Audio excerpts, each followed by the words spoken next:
Berkat stimulus, laba industri Cina tetap mulus.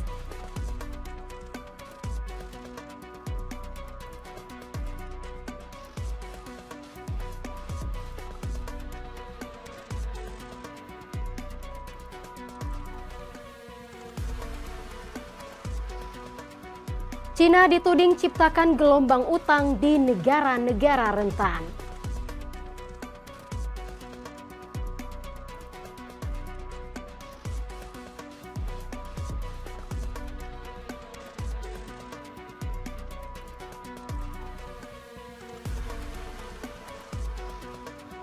Benarkah ASEAN merapat ke Cina dan negara-negara Teluk?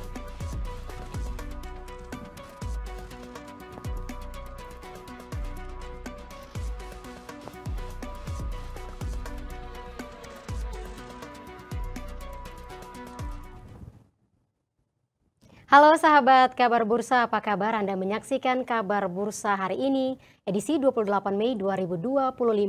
Menyajikan berita terkini, informasi pilihan, serta rekomendasi saham bersama saya Maria Rahuhalek. Kita jelang Kabar Bursa hari ini selengkapnya.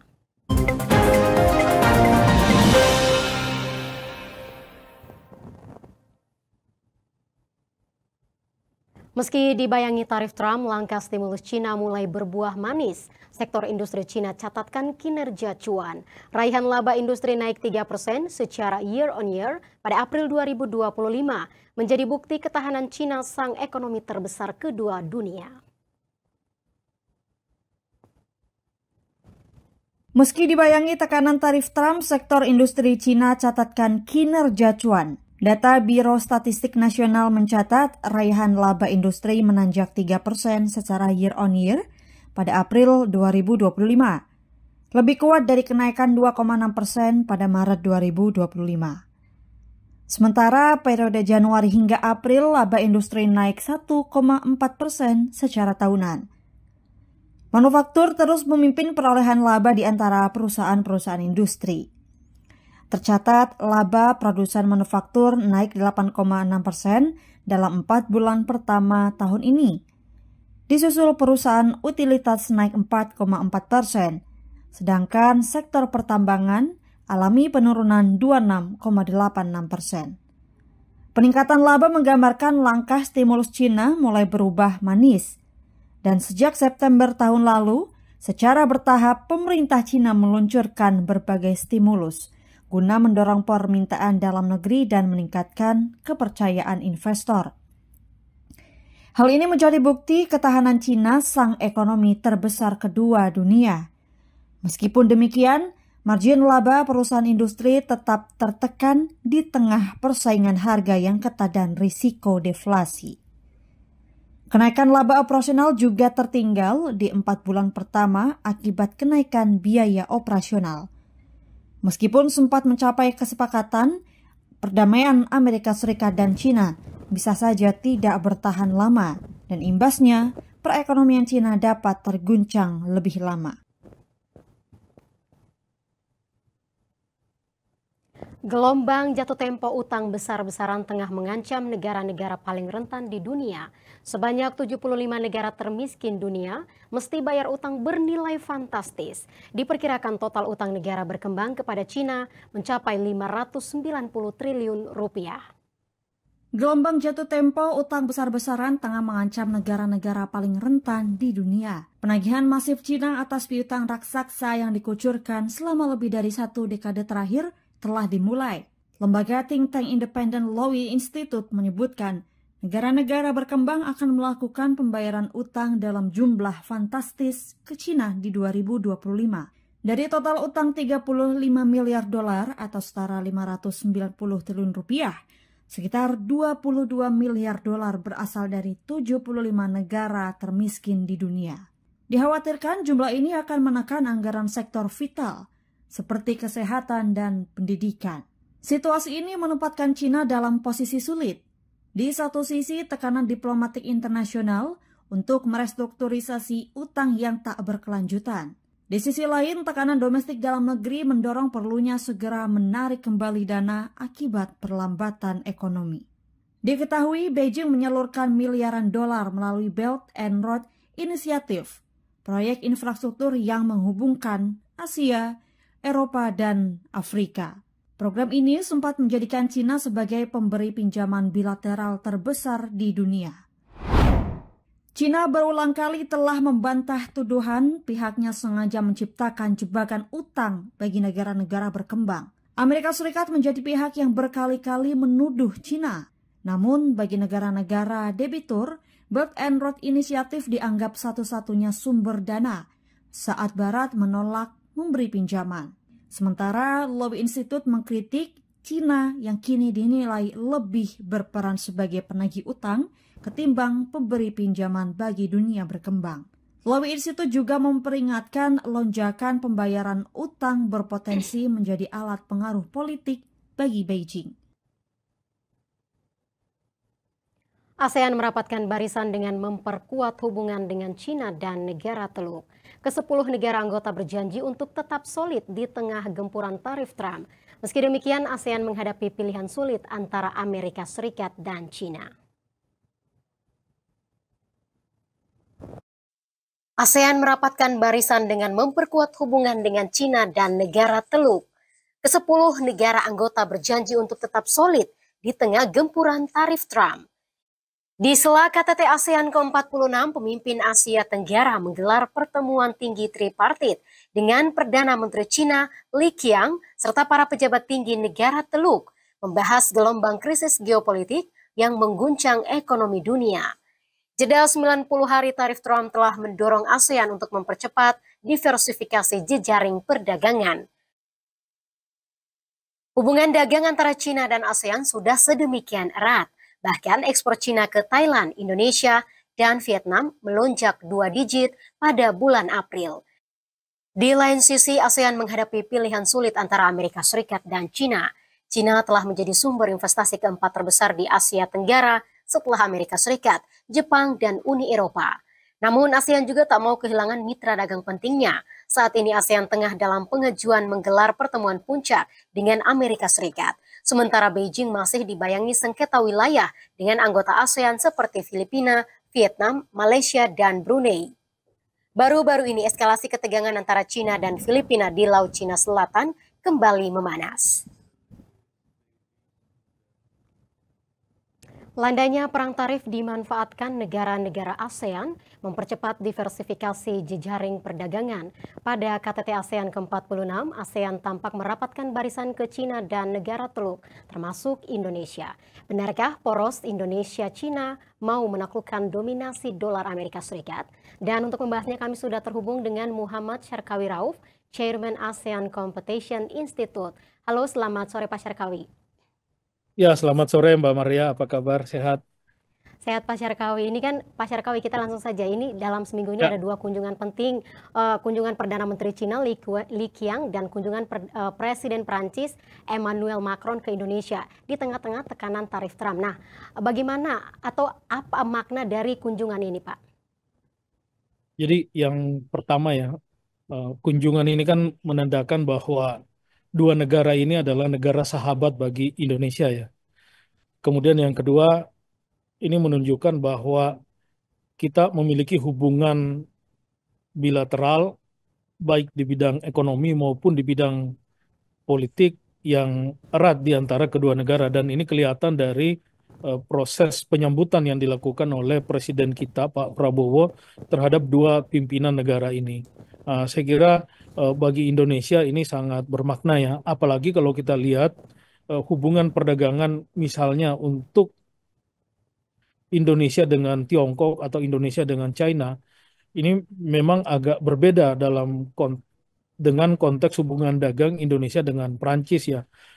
Kalau kita lihat dari sisi volume perdagangan antara Indonesia dengan China, memang jauh di atas volume perdagangan kita dengan Prancis ya, karena dengan China itu pada tahun 2021 saja itu sudah mencapai sekitar 124,43 miliar dolar, dan ini meningkat lagi pada tahun 2022 menjadi sekitar 150 miliar dolar.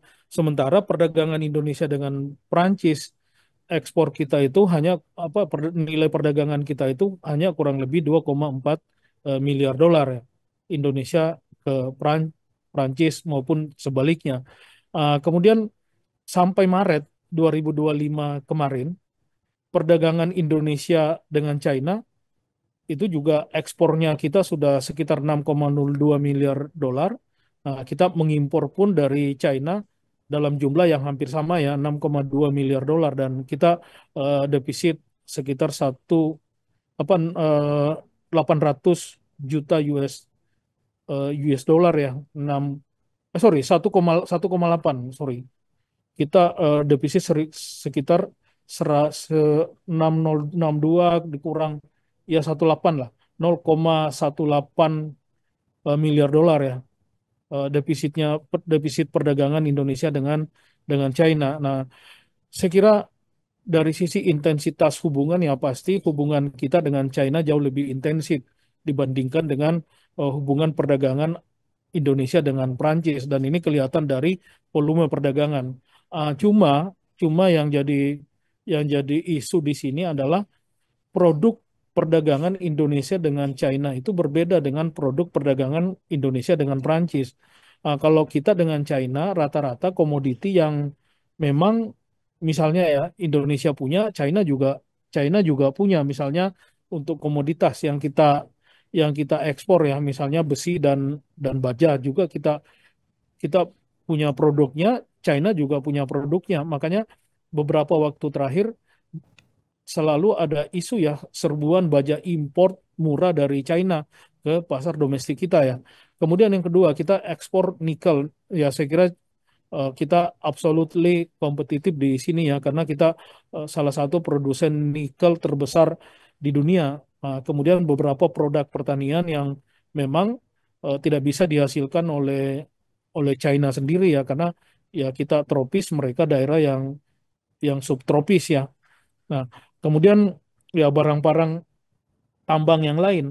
Nah, kemudian porsi perdagangan Indonesia-China dibandingkan dengan eh, perdagangan dengan negara-negara yang lain. Nah, perdagangan Indonesia-China itu bisa mencapai sekitar 22 sampai 24% dibandingkan dengan total perdagangan Indonesia dengan seluruh dunia. Saya kira ini cukup menggambarkan bahwa Indonesia China ini hubungan perdagangannya sangat intensif. Kemudian untuk Indonesia Prancis, nah ini komoditinya kalau dengan China tadi bisa barangnya substitute, karena misalnya kita impor banyak sekali dari China itu, salah satunya adalah tekstil dan produk dari tekstil ya. Kemudian ada bahan kimia organik, kemudian aksesoris handphone, kemudian ada sepatu, mainan anak-anak, perabot rumah tangga. Saya kira hampir semua produk-produk ini adalah produk berteknologi menengah ke bawah ya, atau bahkan ini adalah produk yang teknologinya sangat sangat rendah. Dan saya kira industri kita pun bisa menghasilkan produk sejenis. Artinya apa? Barang yang diperdagangkan antara Indonesia dengan China ini adalah barang-barang yang bersifat substitut dengan produk sektor manufaktur kita di dalam negeri. Saya kira ini kerugian kita ya, berhadapan dengan China, apalagi produk tekstil dan turunannya yang dihasilkan oleh mereka, kemudian produk sepatu dan lain-lain, ini semuanya jauh lebih murah di mereka dibanding kalau kita produksi sendiri. Nah, insentif untuk melakukan impor itu sangat besar, dan ini bisa mematikan sektor manufaktur di dalam negeri. Nah, saya kira ini yang harus kita pikirkan strateginya ya, sehingga eh, masuknya barang-barang China ke Indonesia itu tidak mematikan sektor manufaktur kita. Berbeda dengan Prancis. Prancis itu kita mengimpor barang-barang dari sana adalah barang-barang berteknologi medium to advanced teknologi, atau barang dengan kandungan teknologi menengah sampai kandungan teknologi tinggi, di mana kita mengekspor barang-barang dengan teknologi yang rendah ya, atau bahkan produk sumber daya alam yang kita ekspor ke mereka. Atau ada peralatan, misalnya di sini ada peralatan mekanik, ada elektronik, itu kita juga ekspor ke Prancis ya dengan teknologi yang medium. Sementara kita mengimpor yang advance. Artinya hubungan dagang Indonesia dengan Prancis itu lebih bersifat komplementer dibanding bersifat substitute. Nah, saya kira ini yang harus kita sikapi ke depan dalam konteks hubungan kerjasama Indonesia dengan China maupun Indonesia dengan Perancis. Bisa saja nanti ke depan kita menggeser kerjasama kita dengan China ini tidak lagi di produk-produk berteknologi menengah ke bawah, karena yang menengah ke bawah ini cukup kita hasilkan di dalam negeri. Nah, kita fokus untuk melakukan perdagangan untuk produk-produk menengah atas dengan teknologi yang lebih advance ya, teknologi yang lebih tinggi, misalnya mobil listrik. Kita bisa kerjasama dalam konteks ini. Ini yang saya sebut bahwa kita bisa berdagang dengan China dalam konteks intra-industry trade. Mereka menghasilkan komponen mobil listrik yang lain, mesin, apa mesinnya, tapi baterainya itu dari Indonesia karena kita punya bahan bakunya. Sehingga perdagangan ini, hubungan dagang ini tercipta, hubungan dagang yang saling menguntungkan. Saya kira itu Mbak Maria. Ya, Pak Syarkawi, ini kan secara teknologi pertahanan itu peralatan tempur militer seperti jet tempur Cina itu lebih unggul dibandingkan dengan Prancis, apalagi saat India versus Pakistan kemarin. Bahkan Indonesia ini melirik untuk membeli pesawat tempur Cina. Nah, di sisi lain kedatangan Macron ini salah satunya untuk memperkuat kerjasama alutsista perdagangan. Nah, ini seperti apa Anda melihat ini? Ya, pertama ya, saya tidak tahu persis soal industri militer, tetapi salah satu isu yang menarik di sini adalah, menurut saya yang paling penting adalah alih teknologi. Karena kita tidak mungkin terus-menerus tergantung terhadap import alutsista atau alat utama sistem pertahanan nasional dari negara lain. Tetapi ke depan kita harus berpikir untuk membangun kemandirian nasional, membangun industri pertahanan sendiri. Sehingga motif kerjasama kita baik dengan China maupun dengan Prancis harusnya didasari pada negara mana yang memberikan benefit paling besar terhadap kemandirian industri pertahanan. Salah satu cara untuk memandirikan industri pertahanan kita adalah adanya alih teknologi. Kita bisa saja tahap awal membeli dari Prancis atau membeli dari China, tetapi di tahap kedua kita sudah harus bisa memproduksi teknologi serupa di dalam negeri, dibantu oleh mereka. Nanti di tahap selanjutnya kita sudah bisa mengadop teknologi dari kedua negara ini. Mana yang memberikan benefit paling besar? Nah, saya kira itu yang akan menjadi fokus kita bekerja sama dalam alutsista ini. Saya kira itu, Mbak. Ya, Pak Syarkawi, ini kan dalam pidatonya Presiden Prabowo itu jelas menyebut bahwa Cina itu sebagai mitra dagang yang penting. Bahkan napaktilas saat sebelum dilantik itu bagaimana pemerintah Cina menyambut Prabowo dengan luar biasa. Nah, setelah dilantik, Cina juga menjadi negara yang pertama kali dikunjungi oleh Prabowo. Nah, apakah ini menjadi kode-kode peta baru perdagangan Indonesia, Pak? Saya kira hubungan dagang Indonesia-China tadi kalau kita lihat datanya itu kan sangat besar ya. Itu hampir 24% dari total perdagangan Indonesia dibandingkan dengan eh, secara global.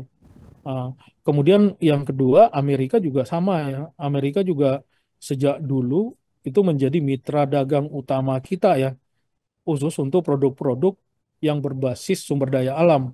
Ada karet alam, ada peralatan elektronik, ada permesinan, ada eh, tekstil dan produk dari tekstil, baik yang rajutan maupun yang bukan rajutan. Nah, ini kan semuanya kita ekspor ke Amerika ya. Ada produk perikanan, ini juga kita ekspor ke sana.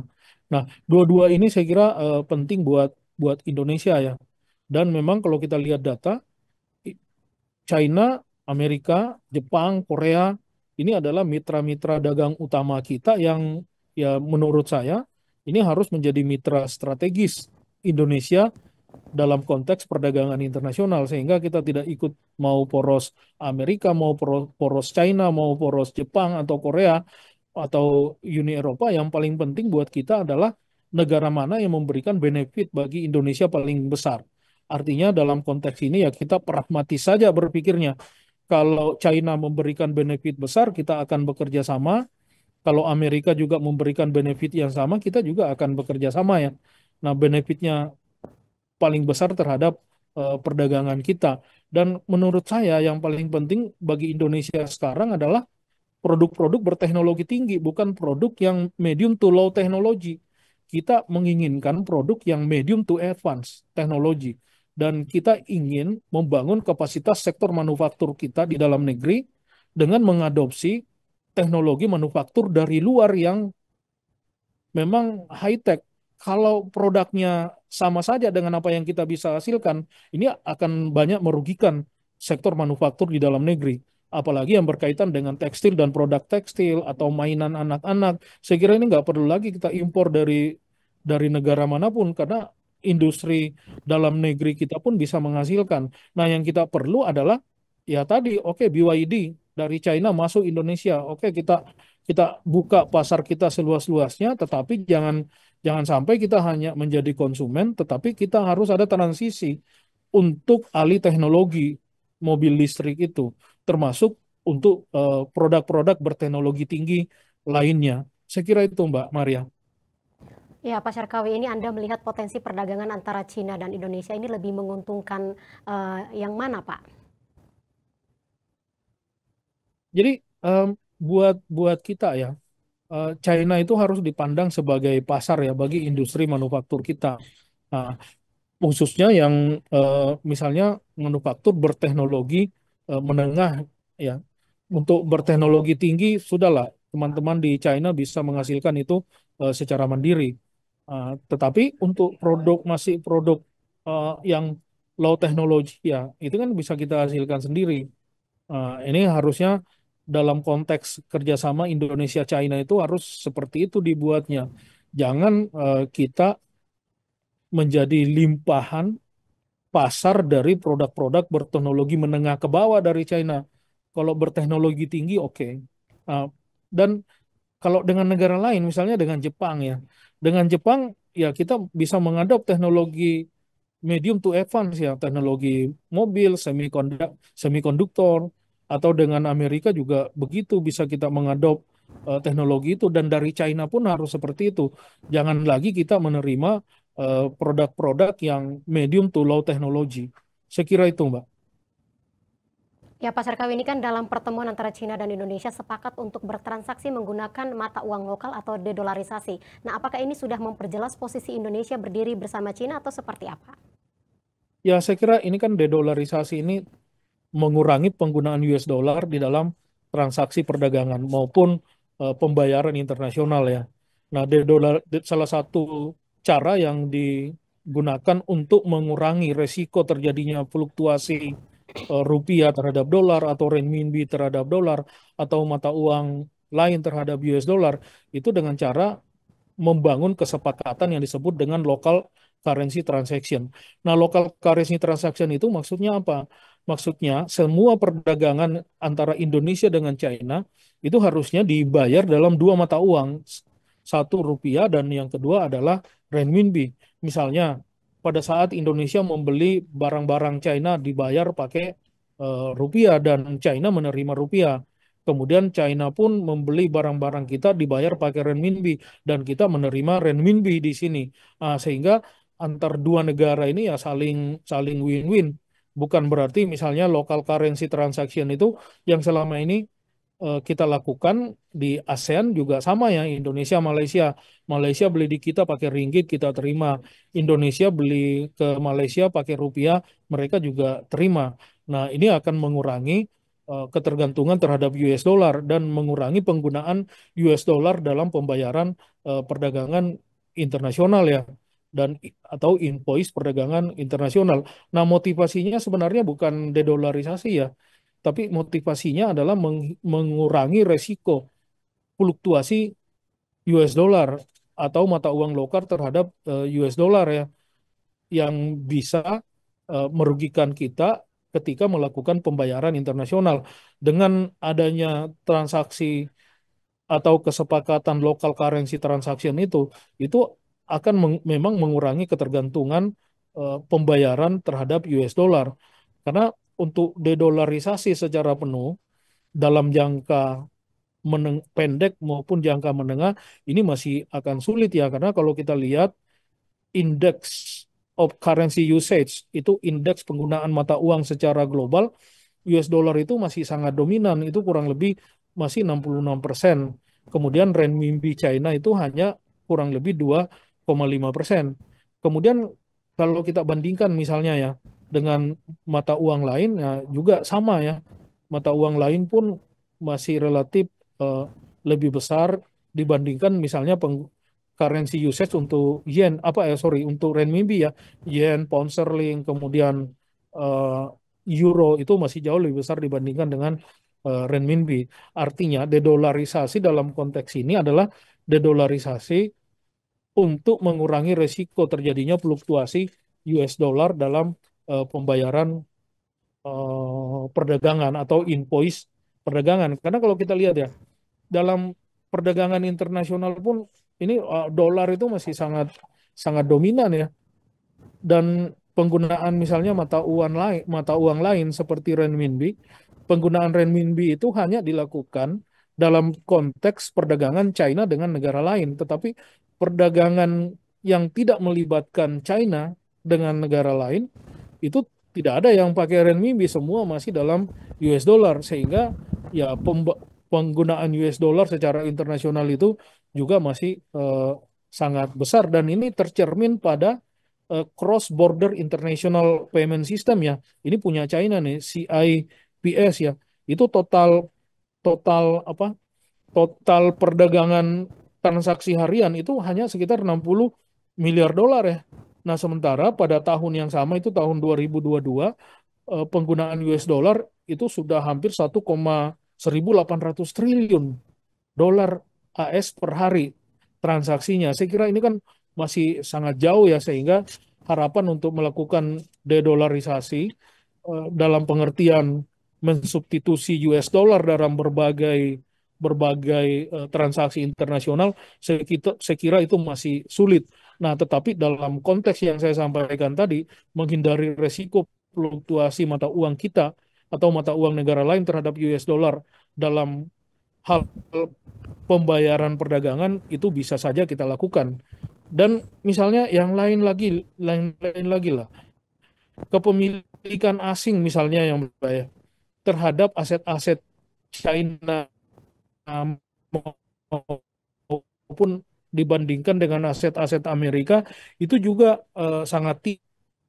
Orang luar, orang asing negara lain atau investor asing memiliki aset di China itu hanya 1,1 triliun dolar. Sementara di Amerika itu kurang lebih 27 triliun dolar. Nah, saya kira ini kan masih sangat jauh proses dedolarisasinya. Nah, sehingga ya menurut saya konteksnya ini adalah mengurangi resiko saja. Belum lagi kita bicara soal global currency reserve yang dimiliki oleh bank sentral berbagai negara. Penggunaan US dollar juga masih sangat kuat ya, itu 57 sampai 58% itu masih menggunakan US dollar. Nah, kemudian yang kedua, penggunaan renminbi itu hanya kurang lebih 4 sampai 6%. Nah, saya kira ini proses dedolarisasi kemudian mensubstitusi US dollar ini saya kira hal yang masih sangat jauh ya. Termasuk kalau kita bicara dalam konteks over the counter transaction. Jadi transaksi yang dilakukan secara langsung di counter-counter ya. Nah, ini juga kalau kita lihat persentase US dollar juga sangat besar, hampir 90% dari total 200% ya, karena ini ada dua mata uang yang terlibat sehingga persentasenya itu 200. Kemudian renminbi China itu juga masih sangat kecil. Nah, saya kira ini isu-isu yang harus kita Ya. mengerti ya. Nah, tapi saya setuju dedolarisasi itu oke dalam konteks mengurangi risiko terjadinya fluktuasi eh, mata uang kita atau mata uang negara lain terhadap US dollar. Saya kira itu, Mbak. Ya, Pak Syarkawi, ini kan Cina juga mendapatkan karpet merah untuk bisnis dan investasi di Indonesia. Nah, wujud kerjasama ini kan sudah ada dalam proyek seperti Kereta Cepat Indonesia-Cina, bahkan kini mobil merek Cina sudah mulai mendominasi jalanan di kota-kota besar. Nah, Indonesia ini sudah nggak terlalu melirik ke Amerika atau gimana ini, Pak? Ya, memang kalau industri otomotif itu kan awal, ya Amerika pernah masuk ke Indonesia untuk produk otomotif, tapi kan kalah dengan Jepang, nggak bisa bersaing dengan produsen-produsen Jepang, Toyota, Honda, Suzuki, Mitsubishi, dulu pernah ada Nissan ya, kerjasama dengan Eropa kan. Dan saya kira eh, Amerika tidak kuat menghadapi mereka kan. Nah, sekarang China masuk Indonesia bukan lagi mobil yang berbahan bakar konvensional fosil, tetapi China itu masuk ke Indonesia dengan merek mobil eh, yang berbahan bakarnya itu sudah electric vehicle yang menggunakan energi listrik. Nah, ini masuk ke kita, saya kira buat buat Indonesia itu juga menurut saya ya positif saja ya. Yang penting industri manufaktur di dalam negeri juga bisa tumbuh.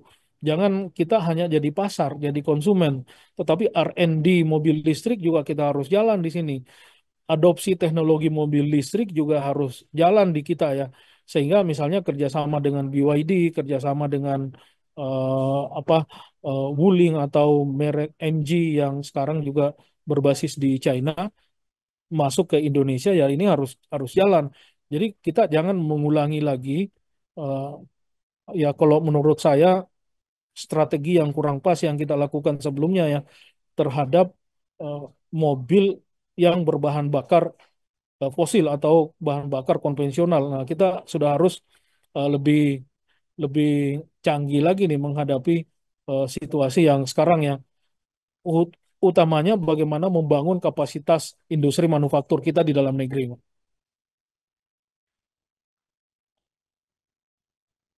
Sekira itu Mbak Maria.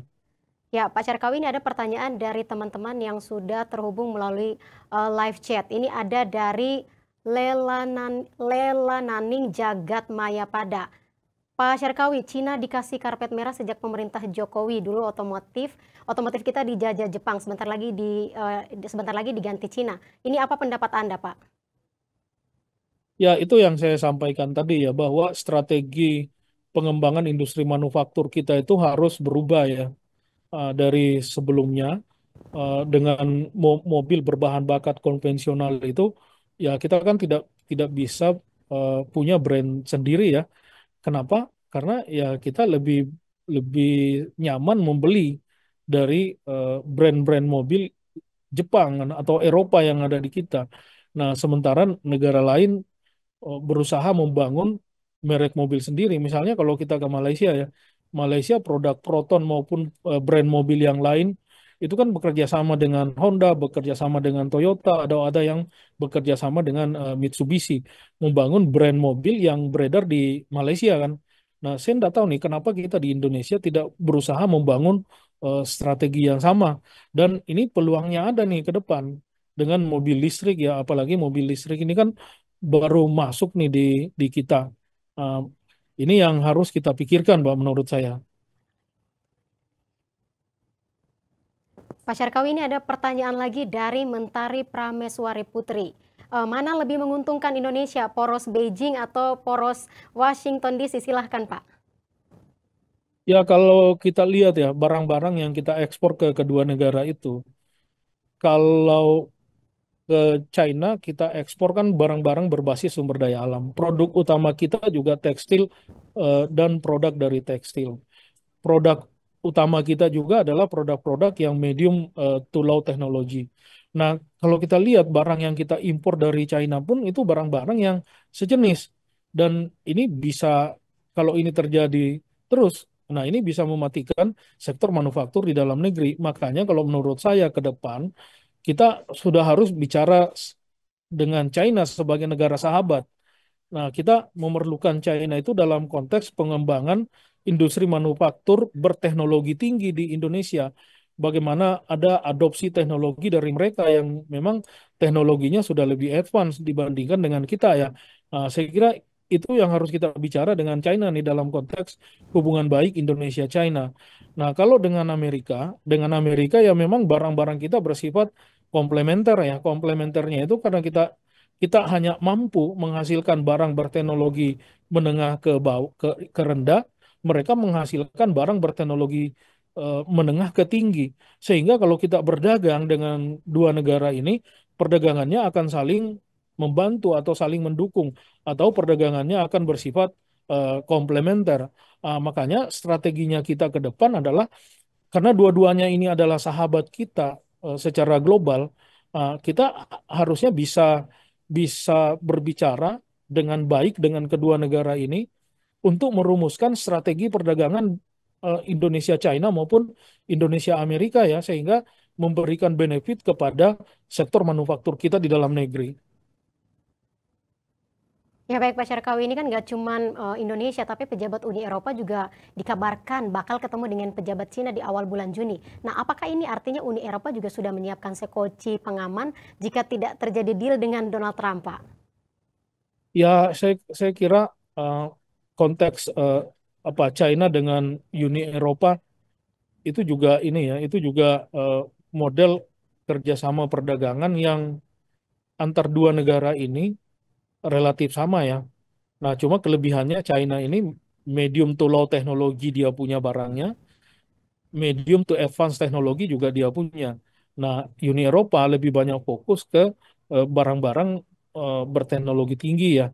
Atau misalnya ada produk pertanian minyak eh, apa minyak makan ya yang dihasilkan oleh mereka juga. Nah, kalau kita CPO, kemudian Amerika ada kedelai yang produk pertanian yang eh, saya kira produsen terbesar ya dengan Uni Eropa, China Uni Eropa ini ya relatif satu sama lain akan saling saling bersaing, saling compete ya, saling substitute.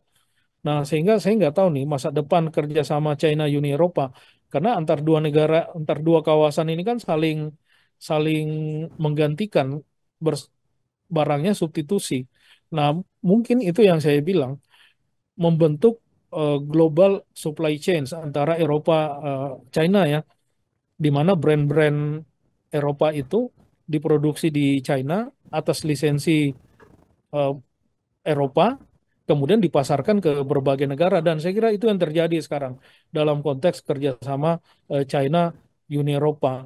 Apakah ini untuk mengantisipasi eh, misalnya jangan sampai negosiasi perdagangan Trump dengan Eropa, Trump dengan China pada akhirnya akan mandek?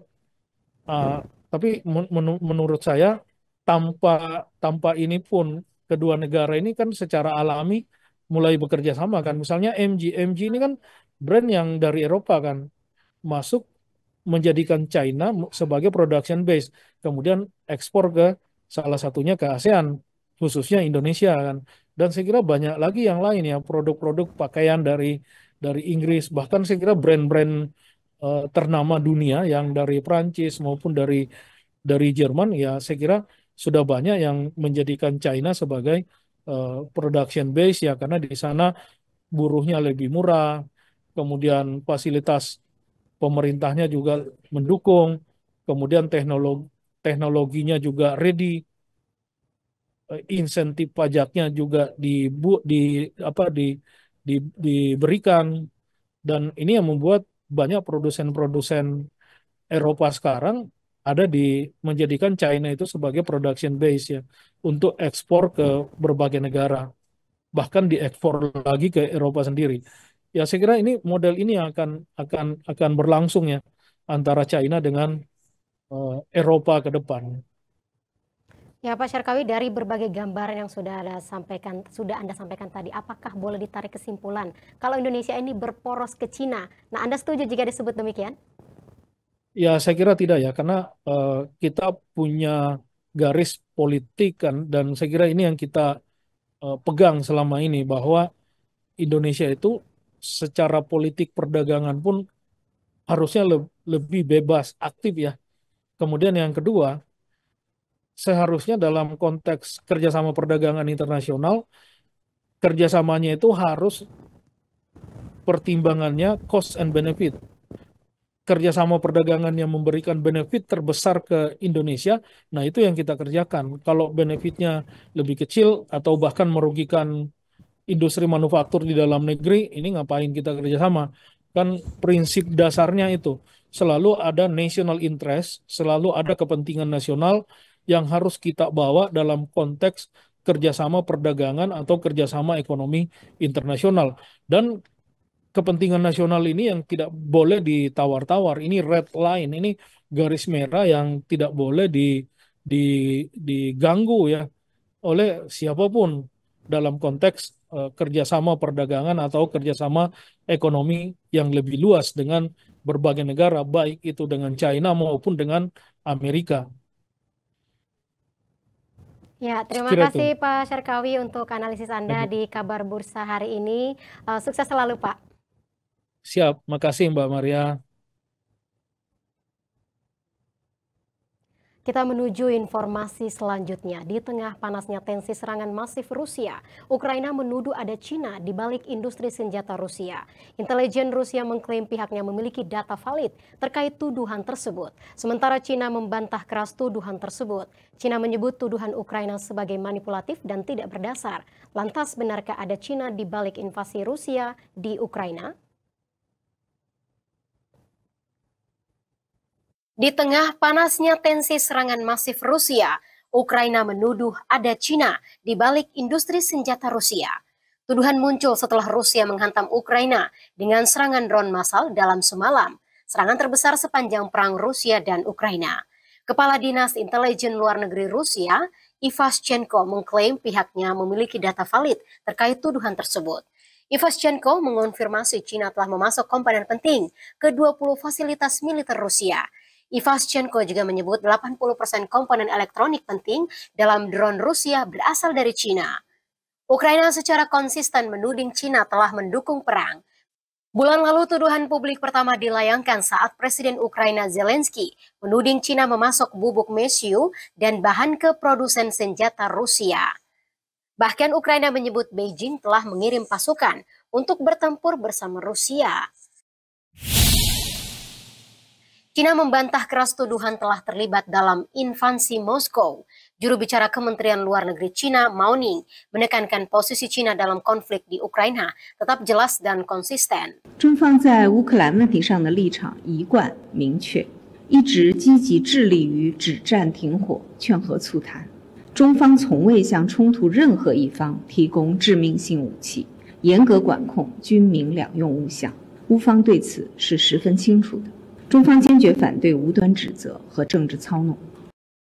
Terlepas dari upaya Cina menampilkan citra netral, faktanya Cina telah memperkuat kerjasama perdagangan dan ekonomi dengan Rusia sejak invasi ke Ukraina pada Februari 2022. Sementara negara-negara barat telah menjatuhkan sanksi berat terhadap Moskow.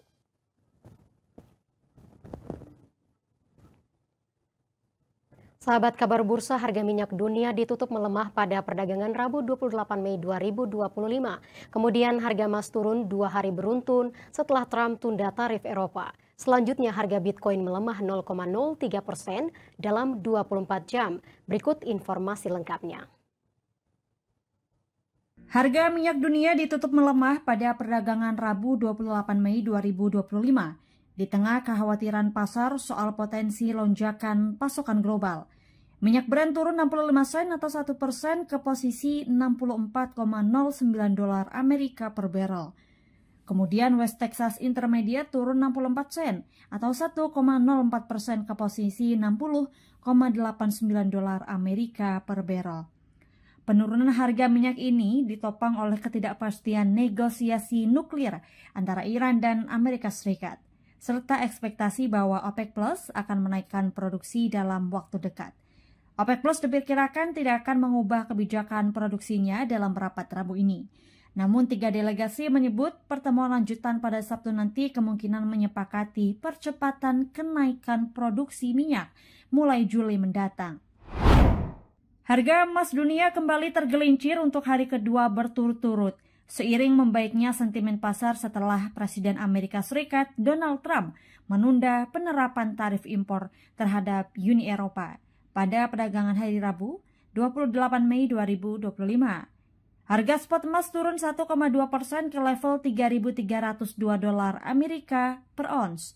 Kemudian emas berjangka Amerika Serikat ditutup anjlok 1,9% ke $3.300 Amerika. Dinamika tarif pada perang dagang yang terus berubah membuat volatilitas pada harga emas. Pelaku pasar keuangan sedang menunggu peluang dari perang dagang sehingga menekan harga emas. Kripto dengan kapitalisasi pasar terbesar, Bitcoin melemah 0,03% dalam 24 jam dari penguatan 1,33% selama sepekan.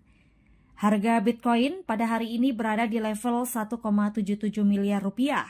Penurunan harga Bitcoin ini terjadi di saat Trump Media and Technology Group mengonfirmasi penggalangan dana sebesar 2,5 miliar dolar Amerika untuk membeli Bitcoin. Dan sebelumnya dalam pernyataan resmi Trump, Media and Technology Group menjelaskan bahwa dana tersebut berasal dari penjualan saham senilai 1,5 miliar dolar Amerika dan obligasi konversi senior senilai 1 miliar dolar Amerika Serikat tanpa kupon bunga. Transaksi ini diperkirakan rampung pada tanggal 29 Mei 2025. Saham non-blue chip membuat IHSG dibuka menghijau pada perdagangan Rabu 28 Mei 2025. IHSG dibuka positif menguat 0,38% atau naik 27 poin ke level 7.226. Saham non-blue chip PT Toba Pulp Lestari yang berkode emiten INRU berhasil mencatatkan sahamnya di chart teratas indeks harga saham gabungan atau IHSG pada perdagangan Rabu 28 Mei 2025. IHSG dibuka menguat 0,38% atau naik 27 poin ke level 7.226. Ini menandai awal yang cerah di tengah dinamika pasar. Indro memimpin sebagai top gainers, harga sahamnya juga melesat ke level 735, menjadi saham dengan lonjakan tertinggi pada sesi pembukaan IHSG hari ini. Pada pembukaan perdagangan pagi, ada 224 saham langsung melaju di zona hijau, kemudian 63 saham terkoreksi dan 262 lainnya saham tidak bergerak. Volume transaksi tercatat sebanyak 287,19 juta lembar saham dengan nilai mencapai 232,37 miliar rupiah. Ada sejumlah sektor yang menjadi penggerak IHSG. Sektor teknologi menjadi motor penggerak utama dengan kenaikan mencapai 1,87%. Lalu sektor energi turut menguat 0,7%. Disusul sektor infrastruktur yang naik 0,32%. Ada juga sektor kesehatan yang naik 0,27% dan sektor barang konsumen non-cyclical naik 0,28%. Mantan bos Excel Axiata Dian Siswarini resmi mengemban tugas sebagai Direktur Utama PT Telkom Indonesia. Sementara diprediksi jadi primadona di Indonesia, saham yang bergerak di sektor agribisnis seperti AYLS bakal gacor. PT Mitra Bara Adi Perdana Tbk berkode emiten MABP bakal menebar dividen dengan nilai total mencapai 46,6 miliar rupiah. Selengkapnya kami rangkum dalam sekilas emiten. Mantan Direktur Utama PT Excel Axiata Tbk Dian Siswarini resmi mengemban tugas sebagai Direktur Utama PT Telekomunikasi Indonesia Persero Tbk dengan kode emiten TLKM. Rapat Umum Pemegang Saham Tahunan atau RUPST menunjuk Dian memimpin BUMN Telekomunikasi menggantikan Ririk Adriansyah. RUPST juga mengangkat Angka Raka Prabowo sebagai Komisaris Utama. Perombakan struktur dilakukan setelah Telkom bergabung ke dalam holding operasional Danantara di bawah PT Biro Klasifikasi Indonesia. Telkom juga menetapkan dividen tahun buku 2024 senilai 21 triliun rupiah, setara 89% dari laba bersih perusahaan. Selain itu, Telkom dapat restu melakukan pembelian kembali saham atau buyback dengan nilai maksimal 3 triliun rupiah. Sebagai negara berbasis sumber daya alam, sangat mungkin sektor agribisnis menjadi primadona di Indonesia. Sebagai salah satu saham yang bergerak di sektor agribisnis, PT Agroyasa Lestari Tbk dengan kode emiten AYLS diprediksi bakal gacor. Founder LBP Enterprise, Lucky Bayu Purnomo menyebut Indonesia sebagai negara resource base dapat mendongkrak positif saham-saham yang bergerak di sektor perkebunan seperti AYLS. Faktor yang mendorong pergerakan harga saham AYLS dalam jangka panjang karena populasi lahan sawit Indonesia masih terbuka luas, sehingga perseroan dapat lebih ekspansif dalam melakukan aksi korporasi. PT Mitra Bara Adi Perdana Tbk dengan kode emiten MABP bakal menebar dividen dengan nilai total mencapai 46,6 miliar rupiah. Mengacu keputusan Rapat Umum Pemegang Saham Tahunan atau RUPST yang digelar Selasa, perseroan akan memanfaatkan laba tahun buku 2024 sebesar 19,1 juta dolar atau sekitar 310,41 miliar rupiah. Nilai rasio tebaran dividen mencapai sekitar 15% dari laba. Jika dibandingkan tebaran dividen tahun lalu, kali ini tebaran dividen MBAP menurun. Tercatat laba MBAP mencapai 19,1 juta dolar pada 2024, turun 11,94% secara tahunan dibanding laba tahun 2023 sebesar 21,69 juta dolar Amerika. Di tengah tekanan jual yang masih mendominasi, IHSG berpotensi menguat ke 7.223. Berdasarkan analisis teknikal dari MNC Sekuritas, potensi koreksi IHSG masih terbuka lebar. Dalam jangka pendek, IHSG masih rawan melemah menuju kisaran 6.713 dan 7.031. Namun peluang penguatan belum sepenuhnya tertutup dengan potensi kenaikan menguji di area 7.025 hingga 7.223. Dan untuk membahasnya sudah bergabung bersama kami di studio Kabar Bursa, redaktur kabarbursa.com, Yuni Lawati. Selamat sore, Nila. Ya, selamat sore, Maria. Ya, apa kabar? Alhamdulillah, baik. Ya, Nila, ini kan redaksi Kabar Bursa mengangkat meski rawan koreksi IHSG masih bisa menguji di level 7.200. Nah, apa yang mendorong penguatan IHSG ini menurut laporan dari redaksi Kabar Bursa sendiri? Jadi ya Maria, terlepas dari kerjasama antara Indonesia dengan Cina dan kedatangan Presiden Perancis Emmanuel Macron, redaksi melihat pergerakan IHSG untuk hari ini cukup menarik nih Maria nih. Memang di awal sesi perdagangan, analis melihat bahwa IHSG itu punya kesempatan untuk menguat meskipun terbatas Maria. Tapi ternyata IHSG hari ini ditutup terkoreksi tipis ya di level 7171. Namun sejumlah analis melihat masih ada peluang bagi IHSG untuk menguat nih Maria nih. Ada beberapa hal yang mengikuti penguatan tersebut Maria. Yang pertama, analis melihat IHSG itu masih berpotensi menguat jika mampu bertahan di atas level supportnya nih Maria nih. Support teknikalnya yang kini berada di level 7085 dan 7009. Yang kedua, kita lihat dari penguatan rupiah Maria. Meskipun hari ini rupiah juga ditutup melemah terhadap dolar Maria, namun pergerakannya yang masih kuat menjadi salah satu faktor utama yang menopang sentimen positif, terutama bagi sektor konsumsi, properti, dan retail. Penguatan IHSG ini Maria juga didorong oleh penurunan suku bunga acuan yang dilakukan Bank Indonesia kemarin itu ya Maria ya. Hal ini memberikan ruang ekspansi tambahan nih, terutama untuk sektor keuangan. Dan terakhir, kinerja keuangan emiten kuartal pertama yang cenderung solid nih Maria nih. Contohnya saja saham-saham blue chip, terutama dari sektor keuangan dan bahan baku. Kedua sektor ini mampu menjaga stabilitas fundamental menjelang paruh kedua tahun ini. Seperti itu Maria. Ya, inilah kalau menurut redaksi dari Kabar Bursa, saham-saham apa saja yang berpotensi untuk menguat? Ya, untuk sepanjang hari ini redaksi Kabar Bursa melihat ada beberapa saham yang memang sangat potensial untuk dilirik ya Maria ya. Mulai dari ADRO, Cepin, dan juga MAPA. Tapi ada saham-saham seperti SSMS dan XKID yang juga potensial untuk diperhatikan oleh para investor ke depannya. Seperti itu Maria. Ya Nila, selain topik mengenai IHSG tadi, berita apa lagi sih yang paling banyak dicari oleh sahabat Kabar Bursa? Pergerakan saham emiten itu cukup menarik untuk dilihat ya Maria. Naik turunnya itu cukup potensial. Jadi untuk sepanjang hari ini kita redaksi melihat itu ada pergerakan saham AKRA, PT AKR Korporindo Tbk yang memang cukup menarik untuk diperhatikan. Jadi AKRA ini itu bergerak di sektor minyak, gas, dan batu bara. Jadi saat ini memang harga batu bara memang sedang naik signifikan ya Maria ya. Bahkan minggu lalu sempat harganya itu menyentuh 100 US dollar per ton. Jadi sentimen ini sangat positif bagi pergerakan sejumlah emiten terkait salah satunya yaitu AKRA. Nah hari ini AKRA bergerak sangat lincah nih Maria.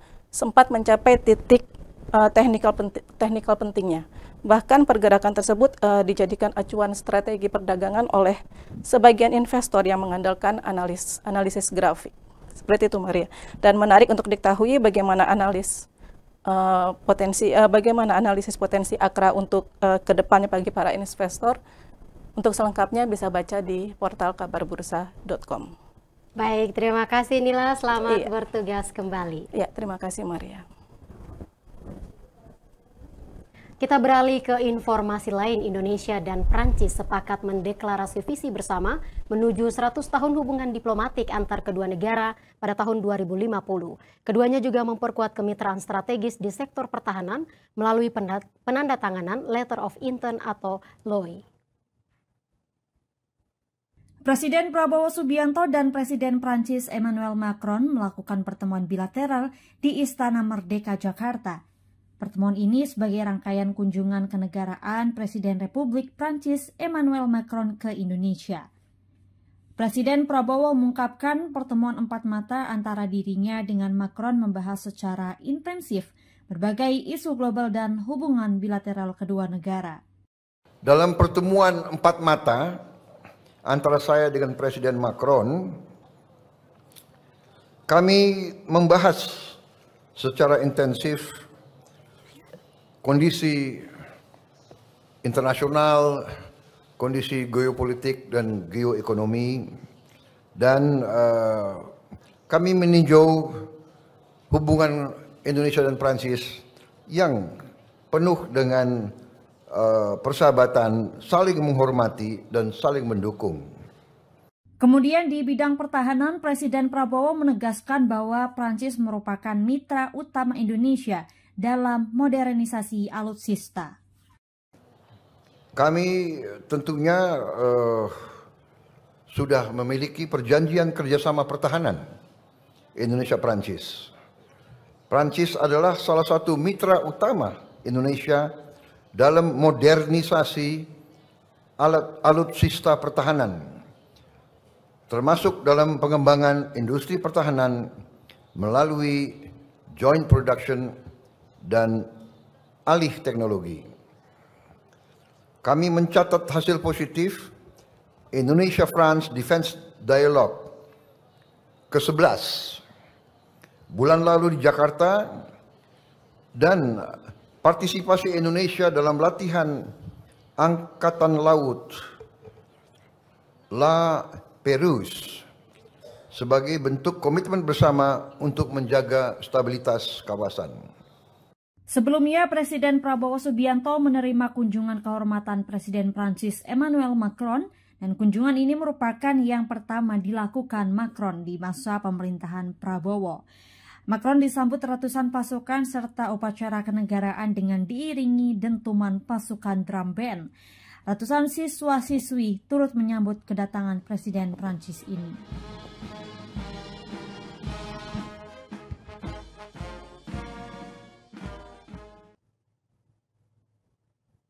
Dan sahabat, sajian tadi menjadi penutup Kabar Bursa hari ini. Terima kasih untuk kebersamaan Anda. Ayo follow, klik subscribe channel Kabar Bursa, like dan share konten-konten berkualitasnya. Ikuti berita terkini, analisis dan rekomendasi saham di portal berita kabarbursa.com. Mewakili seluruh kru yang bertugas, saya Maria Rahuhalek. Pamit undur diri, sampai jumpa.